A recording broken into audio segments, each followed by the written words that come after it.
All right, let's talk about something huge. I mean, literally colossal. We're diving into the world of oil tankers. These are the floating giants, the true unseen engines that power our entire global economy. Okay, get this number in your head, $150 million. That's the potential value of the cargo inside just one of these massive ships. That is an almost unbelievable amount of wealth and energy just floating across the ocean. So that begs a pretty big question, right? How in the world do you move something that valuable? How do you even design, build, and operate a ship that can safely carry something so precious and, let's be honest, so hazardous across thousands of miles of open sea? Well, that's exactly what we're about to break down.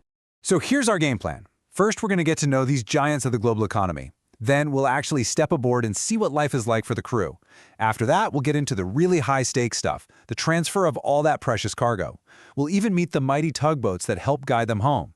And finally, we'll tie it all together to see how these ships really are the world's unseen engine. All right, Section 1, Giants of the Global Economy. You know, when you think about it, oil reserves are only in a few specific parts of the world, but pretty much everyone, everywhere, needs it. So these ships, they're the essential link. They are the absolute backbone of the entire energy supply chain. And it's not a one-size-fits-all situation. There's a real division of labor here. You've got the true giants, the very large crude carriers, or VLCCs. These are the behemoths. We're talking up to 350,000 tons of raw crude oil, straight from where it's pumped out of the ground. Then you've got the smaller product tankers. They're the ones that take the refined stuff, like gasoline, from the refineries to the ports where you and I actually use it. Okay, let's move on.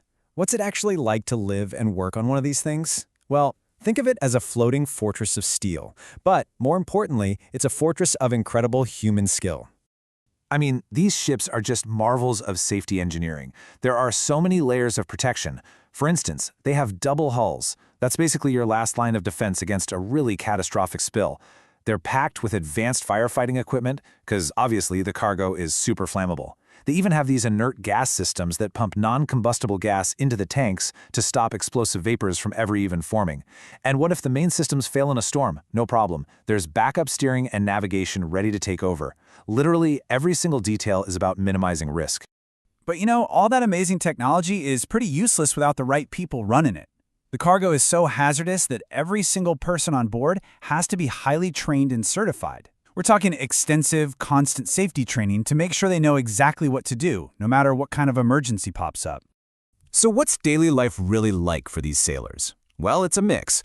A lot of it is rigorous work, constant equipment checks, endless safety drills. But it's also about trying to maintain some sense of normalcy. They've got an onboard gym to stay fit, shared dining halls and living rooms to hang out in, and maybe most importantly, internet access. That connection is crucial for staying in touch with their families back home during those long, long months at sea. Okay, now for what might be the most critical part of the whole journey, the high-stakes transfer.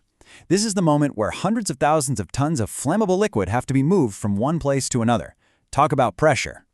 And the procedure for this, the commercial loading protocol, is just a masterclass in being careful.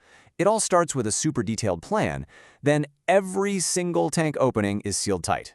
All non-essential electronics are powered down. You can't risk even a tiny spark. They even start pumping really slowly at first. Why? Because pumping too fast can actually build up static electricity, which could be an ignition source. You see? Every single step is about safety first, period. But if you think that's impressive, wait till you hear this. The absolute pinnacle of this skill is a military operation called underway replenishment, or UNREP for short. This is when a tanker refuels a Navy warship while they are both moving at sea. This allows the Navy to stay on mission pretty much indefinitely, without ever having to go back to port.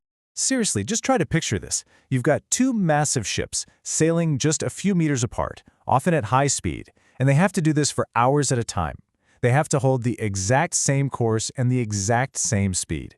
It's like this incredibly demanding, super dangerous ballet of giants. And the risks? They're huge. I mean, the slightest little steering error from either ship could cause a catastrophic collision or snap the fuel lines wide open.